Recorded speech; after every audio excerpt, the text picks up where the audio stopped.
Hello and welcome to House and Home Chat, Real Estate Real Talk with Dena and Chris. I'm Dena Mathis. And I'm Chris Breitenbach. Today we are coming to you from a new community in Turtle Creek Township called Union Village. We have Dave Watkins with us today, and we'll be chatting with him about this community and what makes it unique. And then later in the Real Talk portion of our program, Chris and I will be talking about the housing market here in Turtle Creek and talking about what makes this community unique. But for now, we welcome Dave to our program. Thanks for having me. Dave, welcome. And just tell us a little bit about yourself, who you are. Well, I was born and raised in Chillicothe, Ohio, so just a little bit southeast of here. Okay. And went to the University of Cincinnati. Very little Bearcat. Bearcat. That's right, go Bearcats. And actually, you know, I brought the Bengals luck. Last time they won a playoff game, I was in school. Now I've come back and they're back to winning playoff games. Oh my God, thank you. I'll take credit for that. Thank you. I've spent the last 28 years in Chicago and then just moved back to Ohio to work on this project and be back with family. Awesome. Nice. Yeah. Nice. And it is a very cool project Yeah. that we're interested to share with our listeners about. Tell us about what's here at Union Village. Well, it's really going to be a small town. We're going to have over 4,000 homes when we're completed. We'll have a town square, which is located just outside our office with, on the first floor, we'll have retail all around the square on the first floor with offices and apartments on the second and third floors. And so it's really going back to what we did 100 years ago, you know, pre-World War II, where it's more pedestrian-centric as opposed to automobile-centric. So it's made to be walkable, and you can walk, you know, to the town square to get your pizza or to get your cup of coffee or get your nails done or whatever. I love it. I love it already. I know your village, right? It's truly going to be. It really is. Yeah, I mean, it'll be the size of a small town, but as we grow, I mean, that's 30 plus years in the making. Yeah, and I was telling Chris as we were driving around, my family is from a small town in Greece. Oh, okay. And I mean, we don't have these same types of beautiful homes that you have here. They're much different, but that's what it reminded me of, that Sure. concept. They call it a placa, and that everything centers around that central space. Right. So right. very cool. And that's how we did it. If you go to a Marymount or an Oakwood, which is actually the inspiration for this type project, you'll see, you know, you've got the town center and everything feeds in through that. But it does have a little bit of a different feel though than like a Marymount or a, Oh, sure. Yeah. Time. Modern. Yeah, you've got a modern twist to it, and you know, our closets are a little bigger than some of you'll find at older homes. But and I've been showing Marymount quite a bit, so yes, the closets are much bigger. So short term, because we're in the short term vision right now. Right. What has happened here, and just you know, I know this project itself is going to span over quite a long time. So give us kind of that thought as to where we're at today. Well, where we're at today, we have about 20 houses built. Half of them are sold, so we've got about 10 available. So feel free to come on out. So they're considered market homes. They're fully built, finished, and ready for somebody to come. Okay. Right. Okay. And we've got plans for a lot more, you know, and a lot more single-story homes. We kind of missed the mark in the beginning on having probably too many two-story homes and not enough one-story homes. So that's something that we're making a shift on.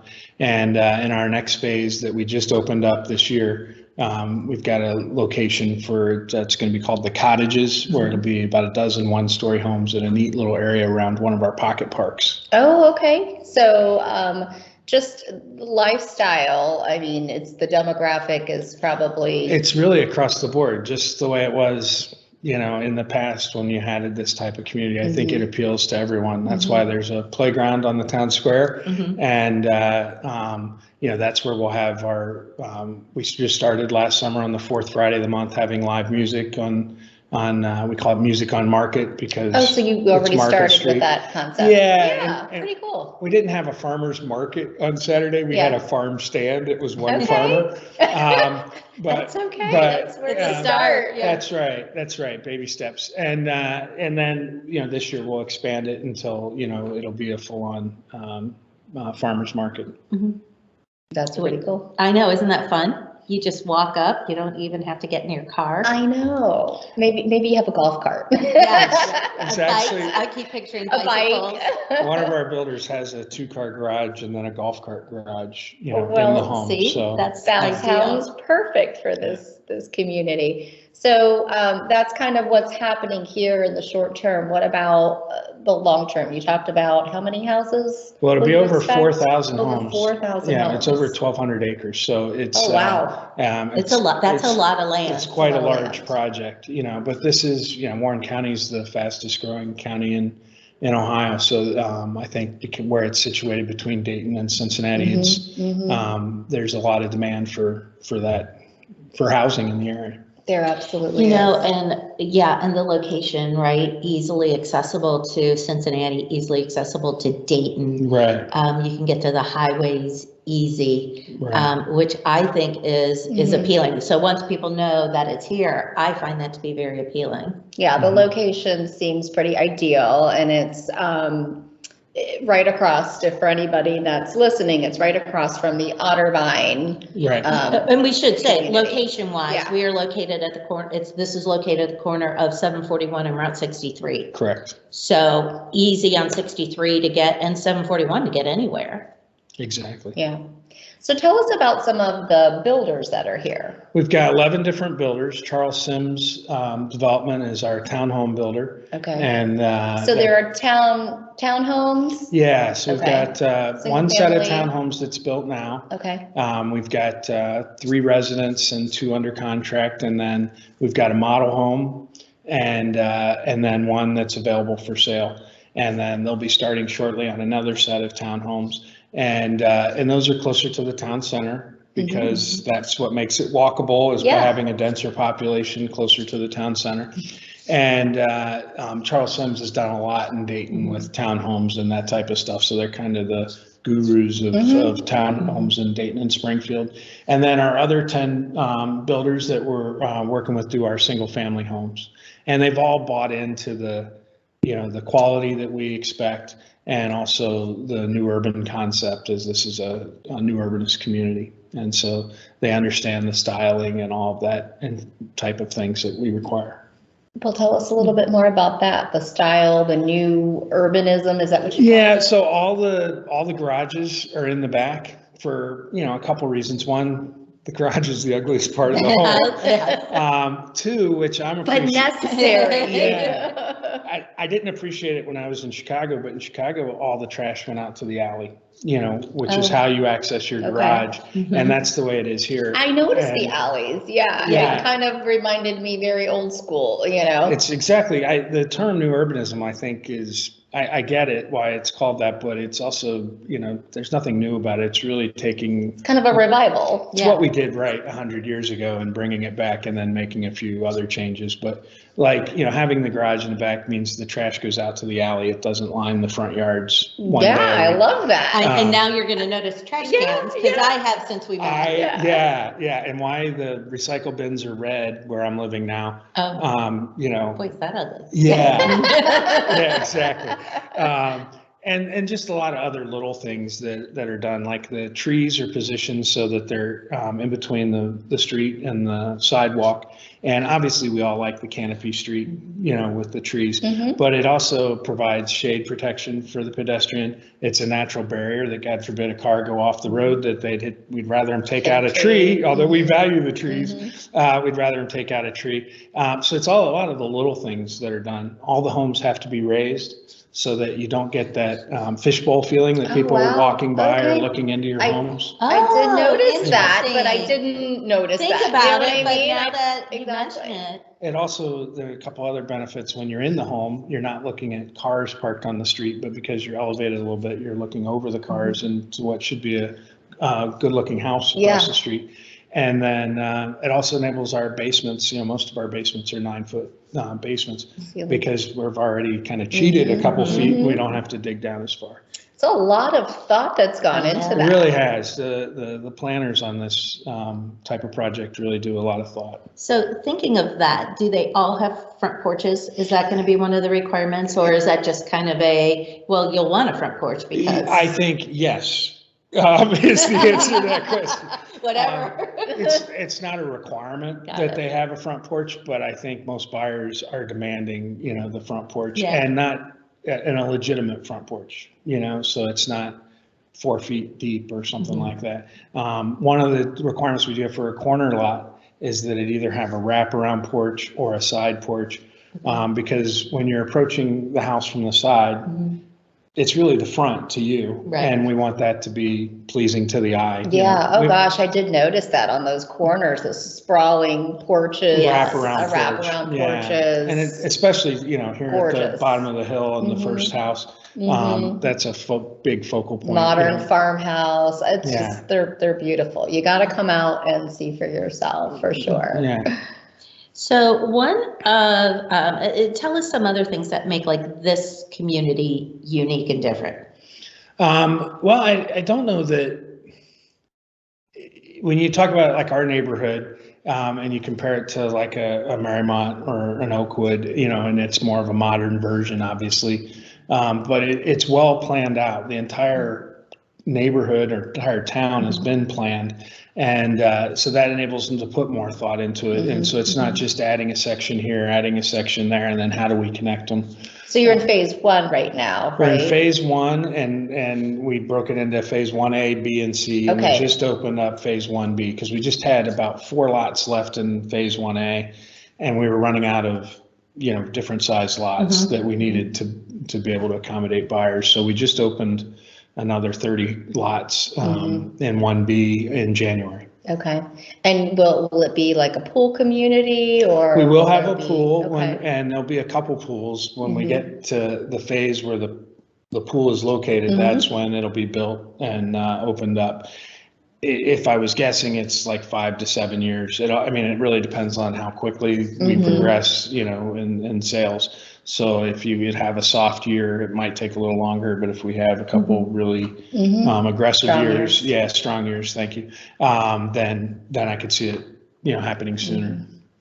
I know you have some market homes here. Are you finding that people are going for the market homes, or they're choosing then to take like little snippets from the homes and building from scratch? Yeah, we've had, of late, we've had more people, I think, looking to build a home. I've had a lot of people tell me, this may be my last home and I want what I want, and by working with custom builders, they can do that. So we've got one home that somebody's buying where they're taking a current market home, they're adding a side terrace, they're bumping out the garage, adding an office to the first floor, things like that, countless door changes. But those are, minimal compared to the other items. And they just wanted a different lot. They just like that location better. And then just yesterday, we're meeting with someone to build a home, but it's a brand new plan that we haven't done. So there is the ability to customize existing plans and or bring your own plan. Yeah, we do have, covenants for the neighborhood that need to be met. Right. But all these builders are familiar with it, and they can walk you through all that and say, yeah, this will work, this won't work. And there's a lot of builders. How do you decide?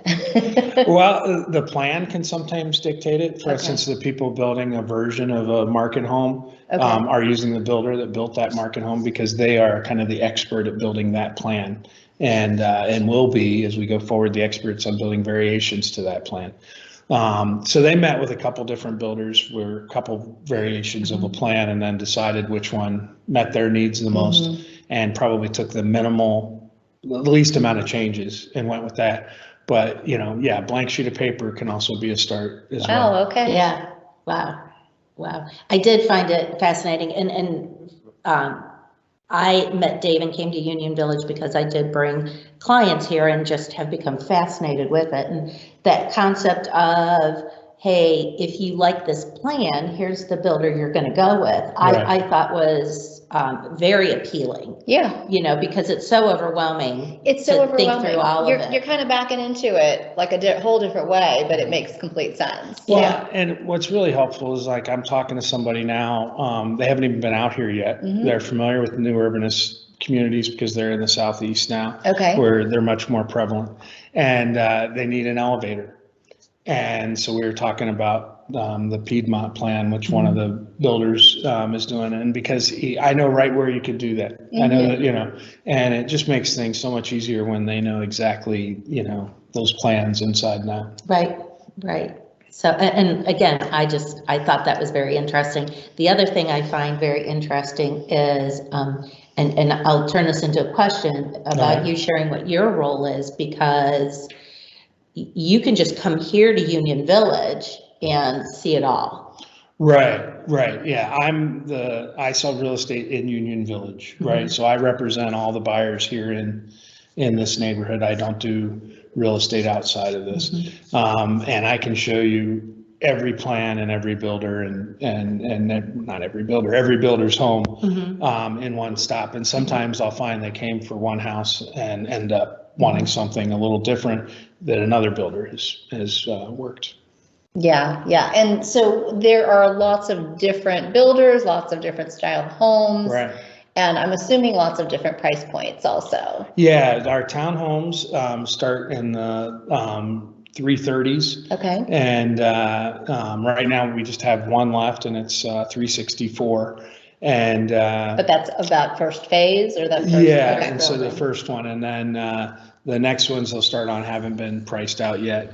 Okay. They haven't gone through the construction plans to know the cost yet. And depends on today's lumber price. Exactly. So Gosh, ask me in 2 weeks, you may have a different answer. And the single family homes range from the mid fours all the way up. We have a home for almost $900,000. Okay. Well, so really spans a big, price point. So there's something for everyone. It sounds there really is. And when you look back at a small town, you Yeah. can see that there were different size homes there, and you had Most definitely. all different types of homes.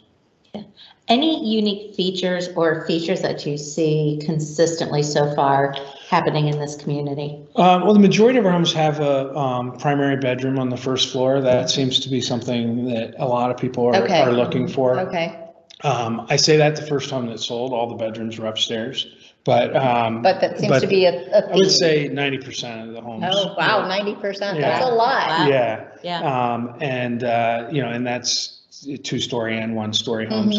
The need for office space That makes is sense. increasingly growing. One of the things that we have in our homes, the $900,000 home has actually got a detached 3-car garage with an apartment that's 680 square feet above it. Wow. And that can be, it's legal to rent that home. Oh my gosh. Okay. It could also be for a family member. Okay.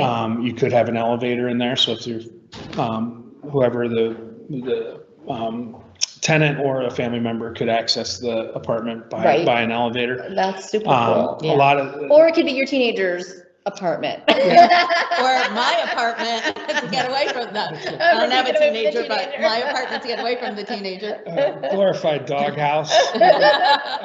Lots of different uses. Yeah, and then several of our homes have bonus rooms. So while they may not have a bathroom and a kitchen in them, if you had an office, most of them have a separate entrance available too. So if you were, say, a CPA or a psychologist and you wanted clients to come in, but you don't want your clients to go into your home, Wow. they can access, from the side or the back of the house. That's a great concept, since as a lot of people are working from home these days and have moved their office space into their home spaces. In the days of smart. a crying baby or a barking dog, that was acceptable when COVID was brand new. Yeah. I don't know that it's as acceptable today. So this gives you a little bit of isolation from your home life and your work life, but it obviously makes for an easy commute. Yeah, so smart. And psychologically, right, you go to work. Right. And it's not really part of the rest of the house. And, right. I've seen at least one of the floor plans that had the bonus room above the garage. And that was appealing, to my clients, because she's like, I could go to work, and when I'm done, I come home, I close my door. Yeah. Right. And I'm back home in my kitchen after 10 steps. Yeah. So a lot of the homes have different, between a pocket office for someone who doesn't need, the total isolation. But maybe they've got a privacy. A moonlighting job or a work from home enterprise. They've got that space too, a full-fledged office like a bonus room. So very neat, very interesting trends, I think, that really take advantage of using floor space. Right. And they make sense for where we are, Mhm. today in society, for sure. Yeah. So, Yeah. I know that this was the site of the Dayton Homerama. Exactly. Yeah. In October. Okay.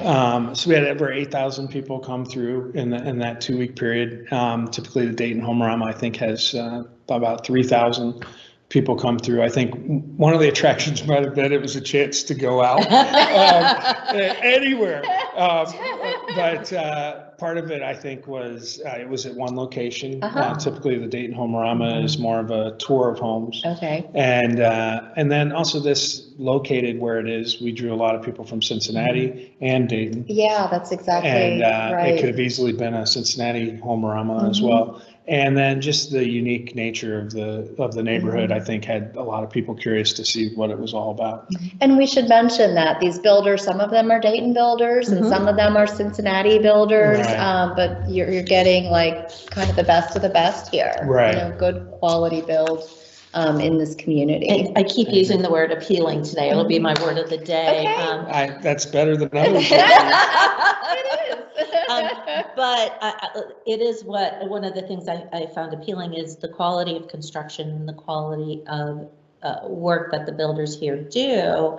Some I'm used to seeing at that $1 million level, and so to get their construction at a $600,000 level, Right. even 700, you don't have a big lot, and so Right. there obviously is a cost savings, or the size of the home isn't huge, but you're getting that quality. Right. And I think there's people craving that. Yeah, I think they're craving that quality, and that's why I was talking about the builders were selected because they bought into that, and they bought into what we want to do here, which is a step above and custom homes. You mentioned the smaller lot, and that's one thing that's kind of which you see in small towns.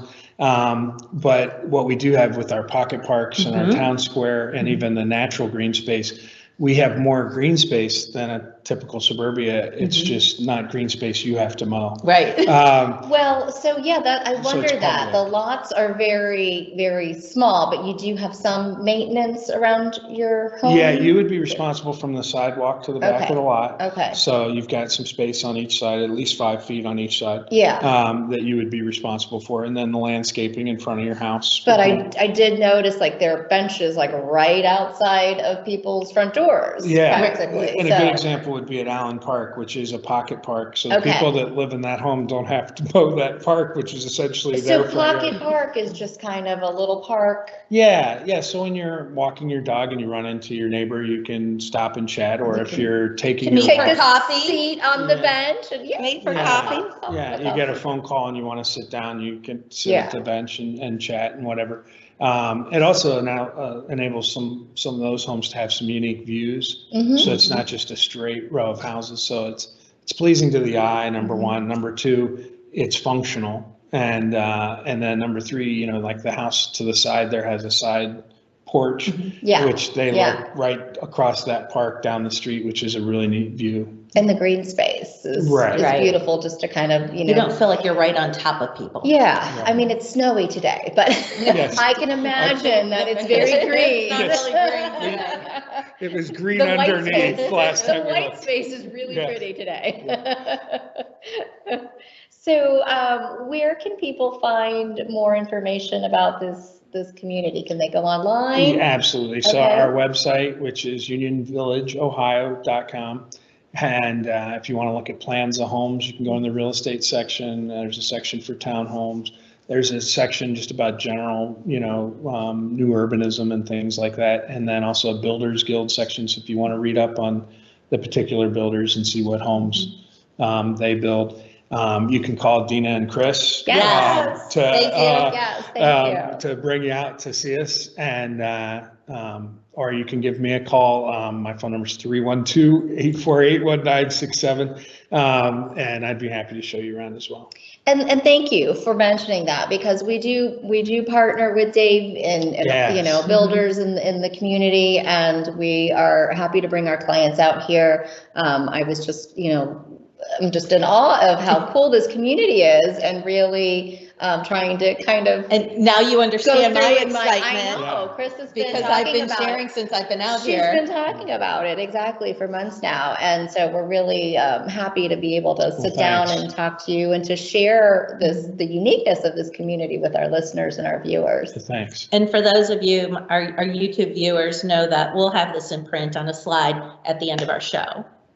Exactly. Is there anything else that we haven't asked you, or you haven't been able to?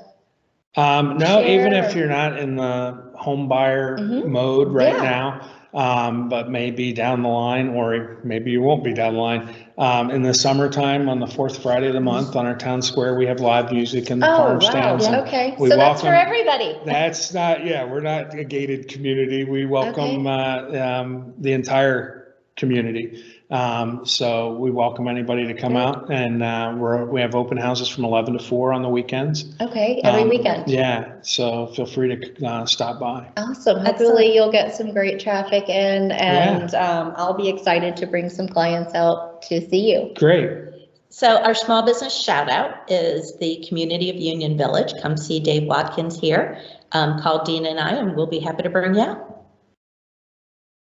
One more thank you and shout out goes to Dave Watkins from Union Village. I love this community, and so it's conveniently located between Cincinnati and Dayton. It offers something a little bit different and at affordable price points. Yeah, I agree, and it's really a concept you can hear about, but until you come out and see it, I think you just don't get a feel for what it's all about. So we'd be happy to bring you out here, wouldn't we, Chris? We'd love that.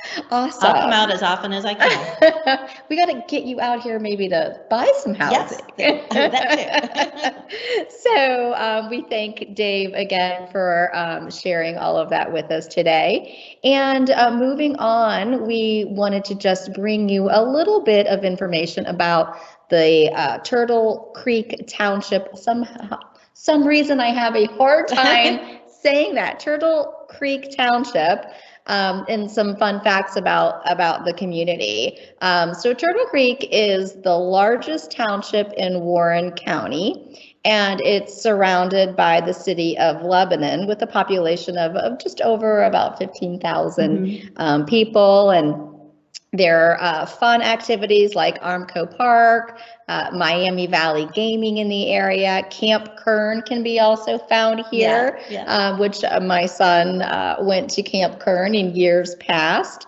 And Chris, I know that you've got some fun facts about the area too. Yeah. It was named after Turtle Creek, which makes sense. But what I found fascinating is Turtle Creek is named after the Indian chief Little Turtle. And some things like, between 1796 and 1800, between those years, there were about 150 residents at that time. So, probably a big community for then, but now we look at the fact that we're 15,000 plus and the span of area that it covers. Right. And what I love though is even though it has grown tremendously, the living here and the housing here still offers that rural feel. Yeah. So what about the housing in 2021, Chris? I know you looked up some statistics. I did. In the township. What did you find? Because we know I find that to be fun too. Dena and I spend a lot of time talking about how we see the big pictures of real estate. We've been talking about what we've been seeing, but those little micro areas, there are different trends. So in 2021, there were 229 residential properties sold. What was the price range? 90,000 to 1.3 million. Gosh, okay. So really across the board, across the board in terms of pricing, which again, we love. Yeah, something for everyone. 62 were new construction. Okay. So, there's land out here. That makes sense, right? And look we're in a new community. And so even just some of those were the houses in Union Village. Here's a thing to think about. 33 of the sales were condos. So if you're looking for a condo, you will find one in Turtle Creek, but that's not going to be the majority of the sales, especially as compared to some other areas. 195 are single family residences, and there was one farm. So, or what was classifying? Well, I would have thought there'd be more than I one know, farm, I but one farm Well, will take it. But if I'm looking at new construction, Yeah. I think what we're seeing here, and I don't have any stats on this, but you know, anywhere where we can find those pockets of land and somebody can turn that into Some farmland being sold off. yeah, Yeah. and that new construction. Yeah. You know, 73 of the homes had an acre of land, and the reason why I find that to be important is when I have a client who tells me that they want an acre land or 2 acres or whatever, Turtle Creek is one of the first townships or areas that I turn to. Yeah. Yeah. I mean, selling in the Mason area, as we often do, when somebody tells us that they are looking for privacy or looking for some land, that definitely we have to go outside the box. And Turtle Creek Township is a great area to kind of, you know, look for that. Yeah. And it's not too far from Mason. Right. And both highways, 71 and 75. Exactly. So great access. I know we're only a month into 2022, but what are you seeing at this point? So for this year, obviously just a month in here or 6 weeks in here, we're at 22 active listings, and 20 of those are new construction. Wow. So yeah, we see a lot of new construction, probably a lot of what's going on here in this community. And I love that there are a lot of market homes available in this community also. So if you don't want to involve yourself in the new construction process, then there are market homes available here at Union Village for you. Absolutely. But 20 of those 22 are new construction, and only 2 are resale. 4 are condos, so just a few sprinklings of condos in there. 15 of those are pending. Okay. And we had 13 solds, and the price bracket there was between 170 and 728,000. So, you know, again, nice span of price range. Something for everyone. And I just think you get a lot of house for your money. You get a lot for your money out here in Turtle Creek. You can always find a wide variety in pricing and some land to stretch out and breathe. Yeah. Unless, of course, you want to come to this community, and this offers you a whole different sort of concept and feel. Yeah, you still have the room to breathe, right? It's just more of a common area where you're doing that. So Turtle Creek, another great northern Cincinnati suburb. We've been having a ball exploring the different areas of Cincinnati. And if you are interested in looking for a new home here or in another community, Dena and I are here to help. Just reach out to us. And that's really all we have for today. Thanks for joining us on House and Home Chat, Real Estate Real Talk with Dena and Chris. Thanks. We'll catch up next time when we chat with Kathy Lamb. Yes. About interest rates. So that's kind of a hot topic here. And hopefully investment. Kathy will help us with how do we finance investment properties. Exactly. So join us next time. But thanks for joining us today on House and Home Chat, Real Estate Real Talk with Dena and Chris. Take care, everybody.